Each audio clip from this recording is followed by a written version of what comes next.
मित्रांनो, पार्टी करायची आहे तर मग चला ना, सोलापूर बरोबरच विजापुरात प्रसिद्ध असलेल्या चाचा मच्छी ढाब्यावर.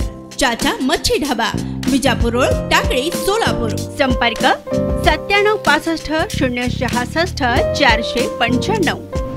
अमरावतीत वीज कोसळून दगावलेल्या 6 वर्षीय चिमुकलीच्या कुटुंबियाची खासदार बळवंत वानखडे यांनी भेट घेतली आहे. आपल्या बालमैत्रिणीसोबत शेजारच्या घराच्या छतावर पावसाच्या पाण्याचा आनंद घेत असताना वीज कडाडली. त्यामुळे एक 6 वर्षीय मुलगी बेशुद्ध होऊन खाली पडली. तिला उपचारासाठी दवाखान्यात नेण्यात आले, मात्र डॉक्टरांनी तिला मृत घोषित केले. अमरावती लोकसभेचे नवनिर्वाचित खासदार बळवंत वानखडे यांनी भेट देऊन त्यांचे सांत्वन केले आहे.